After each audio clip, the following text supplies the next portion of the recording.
Hər kəsə salam. Gecə saat 1-dir. Mən bu videonu çəkməyə qərar aldım. Dəli olmamışam. Mövzumuz ədəbiyyatdır. Kitab Dəli Qorqu deposudur.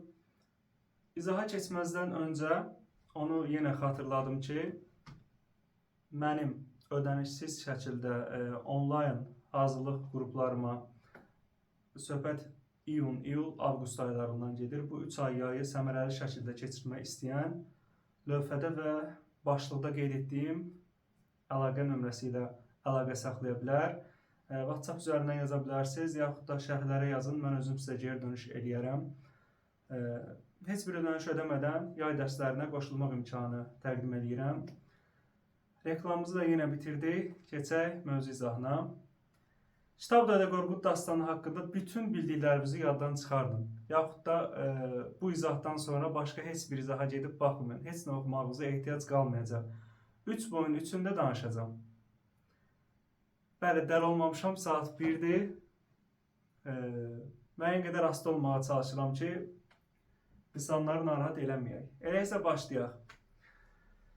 Kitab Dəli Qorqud eposu. Epos bizim eradan əvvəl yaranıb. Deyəsiz niyə? Bəzi tədqiqatçılar deyir ki, 6-7-ci əsrlərdə formalaşıb. Bu tamamilə uydurmadır, fantastikadır. Hətta əfsanələr belə bundan daha real görünür. Ona görə ki, dastanda qadınlarla kişilərin eyni məclisdə oturmağı, yaxud da kafir qızlardan müəyyən qədər şərab paylatmaq ənənələrindən danışılır, adətlərindən danışılır, qadınların başaçıq olmağından danışılır. Hətta haqqında birazdan danışacağım. Basatın Təpəgözü öldürdüyü boy və bir digər başqa boy, onu da qeyd edərəm. Yəni onların məzmununa biz fikir verdikdə hadisələrin heç də 6-7-ci əsrlərdə deyil, hətta bizim eradan çox-çox illərə aid nümunələr olduğunu biz görə bilərik. Belə. Yəni dastan 6-7-ci əsrlərdə necə formalaşa bilər? Ərəblərin istilası olub. Biz yəni görürük dastanı oxuyanda, deyir ki, ümumi danışıram, hələ ki ümumi məlumatlar verirəm. Deyir ki, onlar düşmənlə gəlirlər üz-üzə, döyüşməzdən əvvəl 2 rükət namaz qılırlar, adı gözəl Məhəmmədə salavat çəkirlər. Hansı düşmən, yəni səni gözləyər ki, sən namaz qılasan, ondan sonra müharibə aparaq. Təbii ki, 2 türk, 2 İslam dövləti olsa razıyam, amma kafir deyə müraciət edirsə, deməli onlar İslamdan uzaq düşüncəli insanlardır. Yəni dastan 6-7-ci əsrlərdə formalaşmayıb. Bir dənə bunu qəbul eləyək artıq. Mənim ən yaralı yerimdir bu mövzu çünki. Ona görə ki, bəzi tədqiqatçılar deyir ki, bayaq deyəcəydim, indi deyirəm, Basatın Təpəgözü öldürdüyü boydakı Təpəgöz obrazı Homerin Polifem obrazından belə daha qədimdir.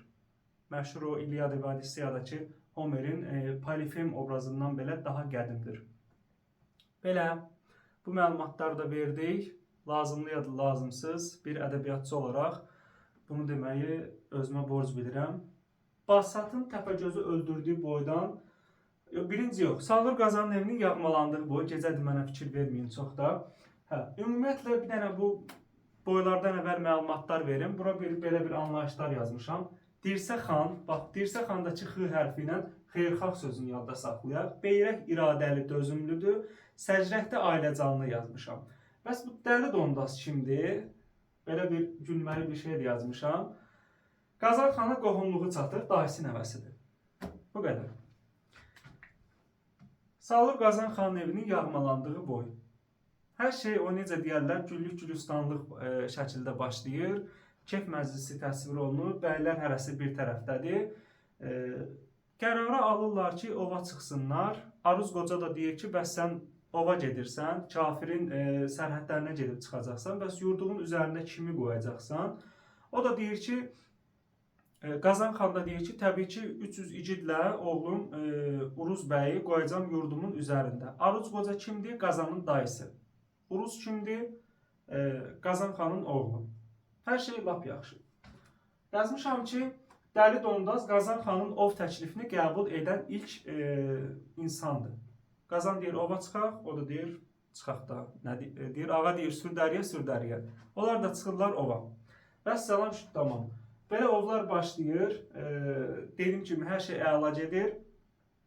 Lakin kafirin casusu gəlir xəbər verir Gəlir xəbər verir Şöklü Məliyə ki, bəs belə-belə filan kəslər gedib ova, nə oturmusan? Gəlirlər onlar da ədəblə, ərkanla Qazanın anasının, arvadın, oğlun, 300 igidlə və s. Yəni bütün nə varsa hamısını əsir alıb aparırlar, yurduda talayırlar, çapıb talayırlar. Qıyan Səlcik, Qıyan Səlcik yox. Bir dəqiqə, Qıyan Səlcik mən Sarı Salmaş. Sarı Salmaş yurdun üzərində şəhid olur. Qazan xanın yurdunu qorumaq uğrunda şəhid olur. Qıyan Səlcik deməmə fikir verməyin. Deyirəm də gecədir. Sarı Salmaş şəhid oldu Qazan xanın yurdunun üstündə. Bu xronoloji ardıcıllığa düşə bilər. Ona görə də fikir verin ümumiyyətlə danışdığım məzmundan. Bu dəmdə Qaraca Çoban deyə bir obrazımız var. Kimdir bu Qaraca Çoban? Qaraca Çoban Dərbənd tərəflərdə Qazan xanın neçə minlik qoyunlarına rəhbərlik edən çobandır. Qaraca Çoban qara qayğılı yuxu görür. Yəni ilk dəfə yuxunu görən kimdir? Qaraca Çobandır. Qaraca Çoban ağılın qapısını bərkidir. Ağılı bu yox. Tövlərin qapısını bərkidir. Qardaşlarını oyadır. Qaraca Çoban yuxusunu heç kimə danışmır. Bu da testdə çaşdırıcı məqam kimi verilir. Deyir, hər ikisi həm Qazan xan da yuxu görəcək, birazdan deyəcəm, həm də Qaraca Çoban deyir, yuxusunu qardaşlarına danışır, xeyr. Qaraca Çobanın qardaşları Qaban gücü və Dəmir gücü düşmənlə döyüşdə şəhid olur. Çünki kafir gəlir Dərbənd tərəfdə Qaraca Çobanın başçılıq etdiyi, çobanlıq etdiyi Qazan xanın qoyunlarını aparmaq istəyir. Deyir, çox gözəl, biz Qazan xanın yurdunu gəlib deyir, aparmışıq, gələk onun qoyunlarını da aparaq. Deyir ki, Qazan bəydə bir heyfimiz qaldı deyəndə kafir, Kafir Şöklü Məliyə deyir ki, Qazan bəydə bir heyfimiz qaldı. Bax, bu qonumları nəzərdə tutur, orada fikir verək. Deməli, Qaraca Çoban düşmənlə mübarizədə iki qardaşın şəhid versə də, heç bir deyir, qoyunun deyir, bir dənəsini belə kafirə güzəştə getmir. Kafir qorxub qaçır. Belə, bunlar bu dəmdə olsun. Bundan sonra Qazan xan gəlir, yuxu görür. O da qara qayğılı yuxu görür, nə bilim, saçları uzanır, saqqalları əndazədən çıxır, başının üstündə şimşəklər çaxır və s. Qardaşı Qaragünəyə yuxusunu danışır. Qaragünə də onu, yəni, pohlamır, belə deyək. Yəni, nə demək istəyirəm? Yəni ki, yuxusunun mənası açması nədirsə, onu deyir. Deyir, saç qayğıdır, qəm kədərdir, deyir və s. Qanımızı qaratmayayım. Deyir, qalanı yoza bilmirəm, Allah yozsun. Bunu da kim deyir? Qardaşı deyir. Qazan xan bəyləri burada qoyur, özü tək başına yurdunun üstünə gedir. Yurdla soraqlaşma ardıcıllığı var. Birinci gəlir, yurdla xəbərləşir. Yurd, su, qurd, köpək. Bax, bu ardıcıllıqla gəlir, yurdun xəbər alır bu 4 sadalanan obyektdən. Suya aid bir qeyd yazmışam yəqin ki, harasa. Yox, yazmamışam. Yazmışam. Həsənlə Hüseynin həsrəti su. Testə düşə bilər. Deyəndə hansı müraciət obyektindən gedir söhbət? Sudan gedir. Qazan xan deyir. Həsənlə deyir Hüseynin həsrəti su. Yəni deyir, yurdumdan xəbər varsa deyir. Yəni mənə deyim, sudan xəbər alır yurdun. Yurdundan xəbər alır, sudan, qurtdan və ən sonunda gəlir Qaraca Çobanın köpəyindən xəbər alır. Qaraca Çoban onu aparır kimin yanına? Sahibinin yanına. Qaraca Çoban köpək aparır Qazan xanı sahibi Qaraca Çobanın yanına. Yəqin ki, hələ çox çaşacam. Çaşmaram. Deməli, sonra bunlardan danışdıq.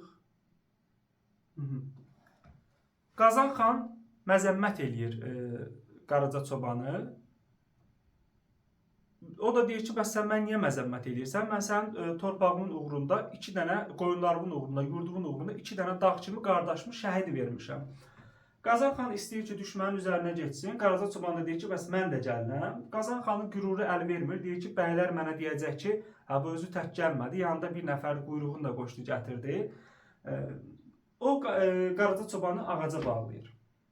Qaraca Çoban da sağ olsun ağacı çıxardır belindən, qaçır Qazan xanın arxasıca. Qazan xan da artıq görür ki, buna mane ola bilməyəcək. Kor peşman ikisi bərabər gedirlər. Bir növ sevinir ki, tək getmir. Amma tək getməyi düşünür kafirin üzərinə. Belə.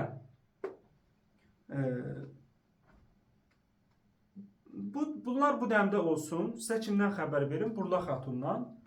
Burla Xatun kafir istəyir ki, deyir ki, bilirsiniz, deyir, Qazan bəyə necə bir heyf vurmaq lazımdır. Bunu da deyəndə Burla Xatuna şərab paylatmaq istəyir. Qazan bəydə bir heyfimiz qaldı deyəndə qoyunlar nəzərdə tutulur. Bilirsinizmi Qazan bəyə necə bir heyf vurmaq lazımdır? Yəni və s. bu tip olsa Burla Xatuna şərab paylatmaq istəyirlər. Burla Xatun da kimdir? Qazanın halalca arvadı. Deməli, Burla Xatun bunu eşidir, özü tədbir görür. Bunu saxlayayım. Gəlir oğluna deyir ki, bəs belə kafirin niyyəti var. Oğlu da anasını danlayır ki, deyir, yəni deyir, sən heç bir vəcihlə deyir, yəni bildirmə ki, Qazanın arvadısan. Kafirin niyyəti o idi ki, deyir, yəni deyin də Burla Xatun kimdir. Çünki qızların hamısı bir-birinə oxşuyur. Kafirlər bilmir Burla Xatun hansıdır. Kafirlər deyir ki, onda Uruzun ətindən kebab çəkək. Kim yeməsə bilərik ki, ana odur. Uruz da deyir ki, cəmaat bir yesə sən ikisini ye, qoy bilməsinlər ki, bəs sən burlasan. Deyir, bəy atamın namusunu tapdalama. Hətta danlayır anasını. Deyir, ana haqqı, tanrı haqqı olmasaydı əgər, nə bilim, deyir, qaba əllərimdə sənə başı vəzərdim və s. Bu tip sözlər deyir əslində. Hirslənir deyir yəni. Daha sonra Burla Xatun gedir, özü tədbir görür. Soruşanda ki, Burla Xatun kimdir? Hamısı bir ağızdan dinlənir ki, bəs mənəm və s. Nəysə, əl-qərəz. Hadisələrin bura qədər ki, ardıcılığına fikir versək, demək olar ki, işimiz həll oldu. Uruzun ümumiyyətlə əsər boyu ağacla halallaşma söhbəti var. Yəni, bir ağacın da burada sakrallığından gedir əslində, müqəddəsliyindən gedir söhbət. Ağacla vidalaşmaq, bir halallaşmaq kimi kafirdən aman istəyir ki, ağacla halallaşsın və s. Deməli, bu dəmdə Qazan xan gəlir düşmənin üzərinə. Düşməndən ilk öncə anasını istəyir. Deyir, at ayağı altında qalmasın. Bu da testə düşür. Qazan xanın bu təklifinə düşmən deyir ki, razılıq vermir. Deyir ki, anavı Yayxan keşişə ərə verəcək. Yayxan keşiş oğluna ərə verəcək. Qaraca çoban da hirslənir, deyir ki, Qazan xanın anası qarıyıb, bundan sonra nə oğlu olmaz, nə də bir şey. Hey, huşsuz, dinsiz kafir deyir. Yəni ki, siz nə danışırsınız? Belə və s. bu məqamlar orada var.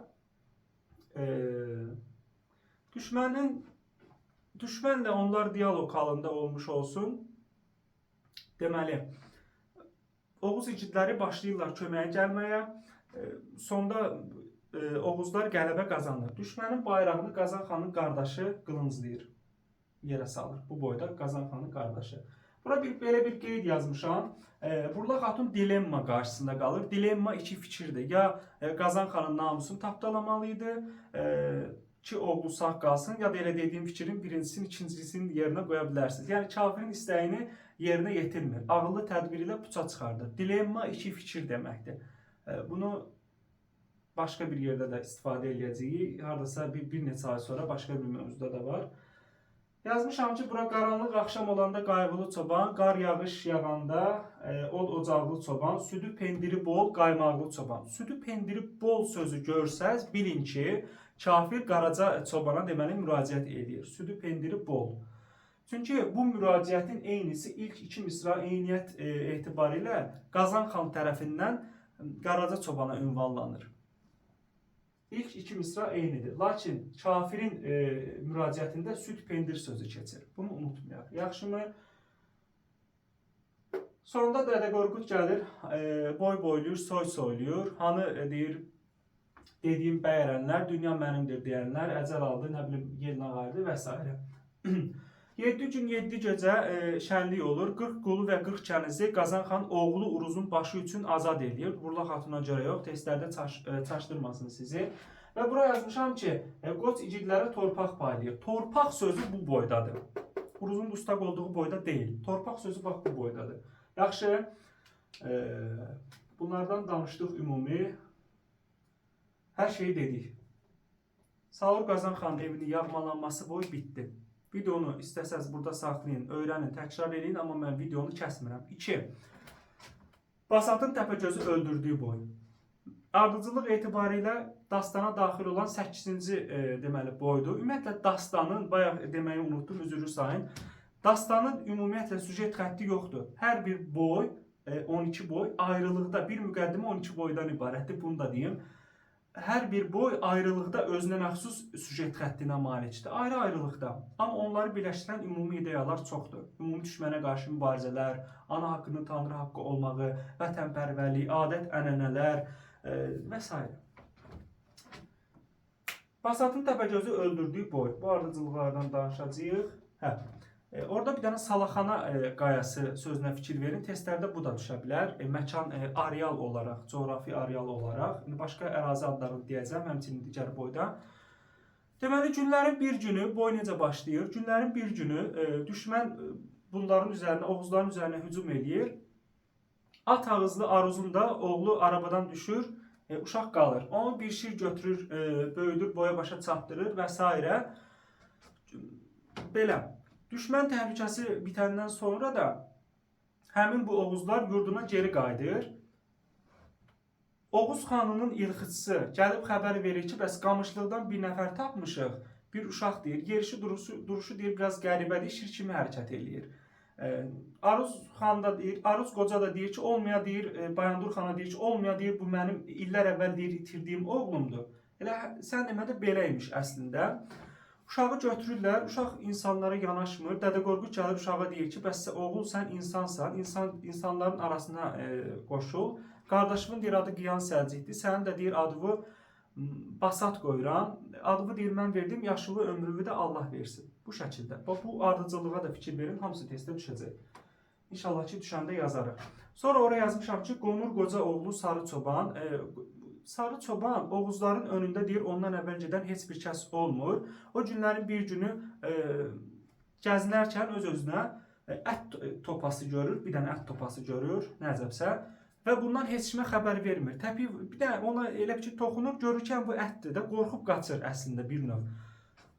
Belə. Amma bunu gördüyü barədə heç kimə xəbər vermir. Sən demə Xanlar xanı Bayandur xan da gəzməyə çıxıbmış. Aruz qoca da yenə onun yanındadır. Bayandur xanı ümumiyyətlə biz bir dənə burada görürük. Yəni bu epizodda iştirakını görürük. Başqa digər boylarda bir elə də Bayandur xanı təhlil edək biraz. Yəni Xanlar xanı Bayandur xandır. Oğuz elinin sərkərdəsi də Qazan xandır. Bayandur xandan sonra gəlir. Bayandur xanın qızı Burla xatundur, Qazanın arvadıdır. Vəssalam. Aruz qoca deyir ki, bəs bu uşağı ver, mənim Basatımla süd qardaş olsun, bərabər böyüsünlər. Bayandur xan da deyir ki, lap yaxşı. Deyir, nə bilim, nə yetirdi pərverdigar, yadımdan çıxdı, gecədir. İstədiyim deyir, bir idi, yetirdi pərverdigardı, nədir, bax ondan. Yaxşı. Nə deyirdim, yadımdan çıxdı. Aruz qoca götürür öz oğlu Basat, süd qardaşı da kimdir? Təpəgözdür. Təpəgöz dayələri nə bilim vurur, başına mincir oynatır, uşaqların qolun qulağını dişləyir və s. Görürlər ki, bu şey əmələ gəlməz də, bunu qovurlar. Təpəgözün pəri anası, ona görə də Təpəgöz mifik obrazdır. Pəri anası onun deməli barmağına bir dənə sehirli üzük keçirdir. Deyir ki, yəni bu bütün bəlalardan, şərdən səni xilas eləyəcək. Əslində olan, axırını baxarıq. Bu lap Axillesin dabanına oxşadı. Aha. Bütün bəlalardan, şərdən deyir, sən xilas edəcək. Belə. Dədə Qorqudu göndərirlər. Artıq Təpəgöz cəmaatın başına oyun açır. İnsanları qırır, yeyir, bilmir də nə ayırır. Dədə Qorqudu göndərirlər ki, bəs get bundan danış. Biz artıq bezmişik. Kitab Dədə Qorqudun da qaraçısı olan Dədə Qorqud gözünə döndüyüm gedir, danışır Basatla. Və belə bir şey yazmışam. Axırda razılaşırlar. Deyir ki, mənə bəs 60 adam ver. O da deyir ki, 60 adam. Onu sənə versə, deyir, Oğuz elində adam qalmaz ki. 2 adam və 500 qoyuna razılaşırlar. Ki, Oğuz eli Təpəgözə 2 adam verəcək, 500 də qoyun verəcək, düz dedim. Və deyir ki, mənə də deyir, insanlar ver, mənim xidmətimi görsünlər. O da bunlu qoca ilə yapaqlı qocanı göndərir, deməli, Təpəgözün olduğu yerə. Aha.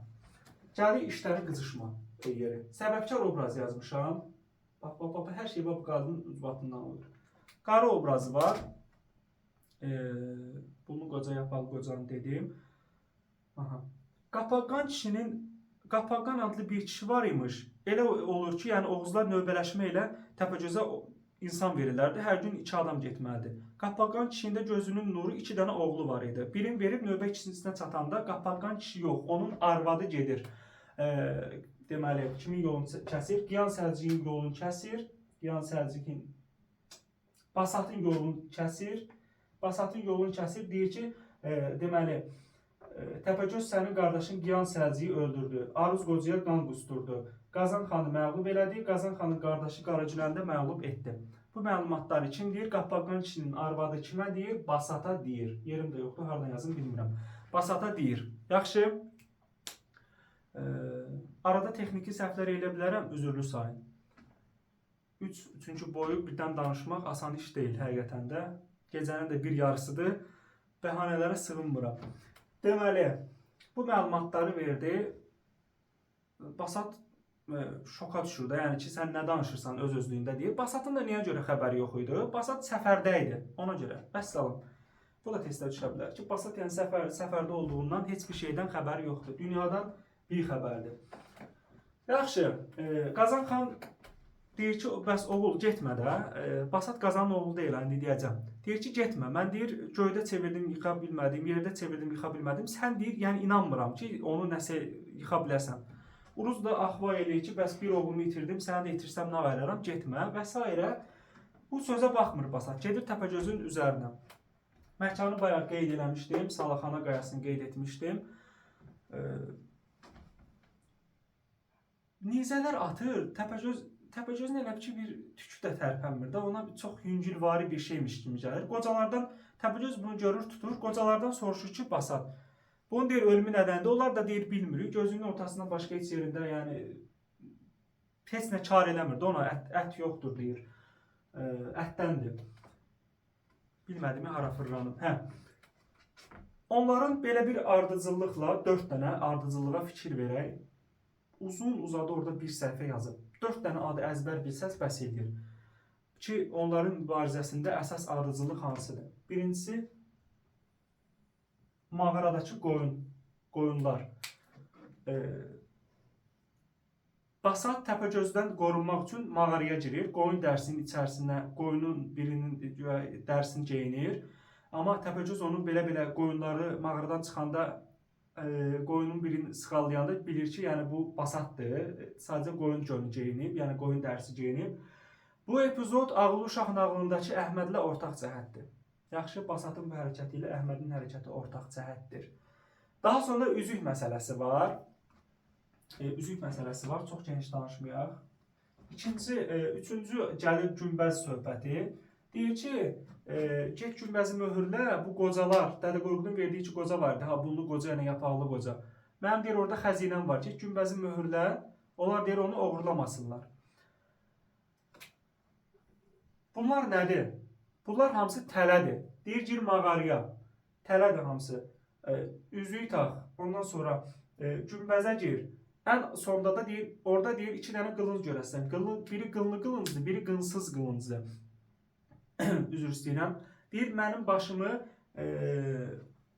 ümumiyyətlə Təpəgöz öz qılıncı ilə öldürüləcək ən sonda və söhbət burada qılınsız qılıncdan gedir. Təpəgözün dediyi qılınc qılınsız qılıncdır.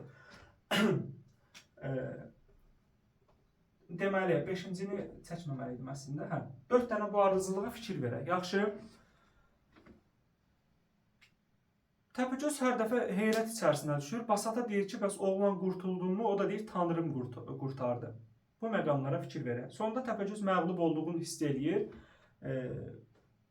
Deyir ki, bəs sən kimsən? Yerin, yurdun nədir? Nəçisən? O da deyir, olduğum yer, yurdum mənim günortacdır. Bunu kim deyir? Basat deyir Təpəgözə. O da deyir ki, bəs sülh qardaşı da qıyma mənə. O da deyir, nə danışırsan? Sən mənim qardaşımı öldürmüsən və s. Bir dənə buna ilişdirir. Təpəgöz, bugün ölmüsən, sabah ölmüsən. Bütün təzdən gəlir ora Oğuz eli. Onlar gəlməmişdən qabaq, deməli, harası yazmışdım onu, nəsə tapa bilmirəm. Oğuz elinə muştuluqçu göndərir, burada var. Oğuz elinə muştuluqçu göndərir Basat kimi, Bunlu qoca ilə yapaqlı qozan. Deyir, gelin da, deyir, muştuluğumu yayın.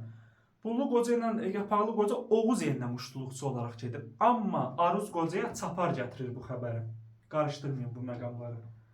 Onu da yazmışam, maşallah mənə, hamısını yazmışammış. şey qalmadı buradan. Hadisələrin baş verdiyi məkan və ardıcıllıq bu qədər. Son olaraq Uruzun dustaq olduğu boydan danışmalıyıq. Hə, lap yaxşı. Burada Qazan xan yenə bir məclis qurur. Deyir, sağına baxıram, sevinirəm, soluma baxıram, sevinirəm, amma deyir, qarşıma baxıram, üzülürəm. Əslində bunun Uruz soruşur səbəbini ki, deyir, sağıma baxdın, sevindin, soluma baxdın, sevindin. Bəs məni görəndə niyə belə elədin? O da deyir, 15-16 yaşına çatmısan, amma bir igidlik göstərməmsən. Oğlan da deyir ki, oğul atadan görər. Deyir, sən mən nə vaxt ov apardın, igidliyimi sorğuladın ki, məndən deyir, belə bir pis hərəkət gördün. Yəni ki, mən deyir, ona qarşılıq vermədim. Belə özet keçirəm. O da deyir ki, bəylər görürsünüzmü, oğlan haqlıdır. Nəysə, bunlar gedirlər ova. Bunlar ova gedirlər.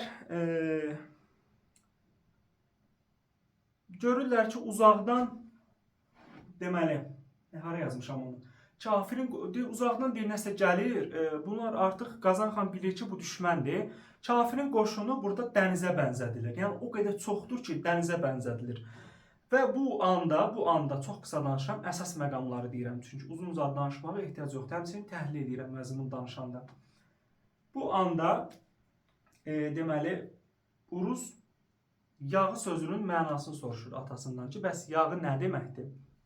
O da deyir, yağı o deməkdir ki, biz onların üzərinə geçsək, onları öldürərik. Onlar bizim üzərimizə gəlsə, onlar bizi öldürər. Vəssalam. Bir də yazmışam ki, hara ova çıxıblar? Cızıqlara, Ağlağına və Göyçə dağına ova çıxıblar. Yağı sözün mənasından danışdıq və s. Qazan xan deyir ki, bu oğlundan, bala sən dur burada, mən gedib onları alt eləyəcəm də, yəni onlarla sənin işin olmasın. Oğul da deyir ki, hə, yaxşı, deyir. Qazan xan düşmənin o, necə deyərlər, bağrını yaranda oğul dözə bilmir. İlk öncə atasının sözünə baxır. Amma burada artıq dözə bilmir. Başlayır özünə məxsus olan o 40 igidlə atılır meydana, deyəcəm. Qazan xan qayıdır, gəlir, görür ki, oğlu yoxdur. Bəylər də deyir ki, hə, sənin oğlun ağrıya imiş, qaçıb anasının yanına. O da deyir ki, hə, deyir, yəni siz deyir, şahid olun, deyir, mən onu tutduğum yerdə deyir, cəzasını verəcəm, öldürmək mənasında. Amma sən demə yazıq düşməni əsir düşürmüş. Qayıdır evə, Burla xatun da deyir, oğlancığazımın ilk ovudur. Nəm quzu kəsib, yəqin ki, plovzad bişirib və s. sevincəkdir. Qazan xana deyir ki, 2 vardın, 1 gəlirsən.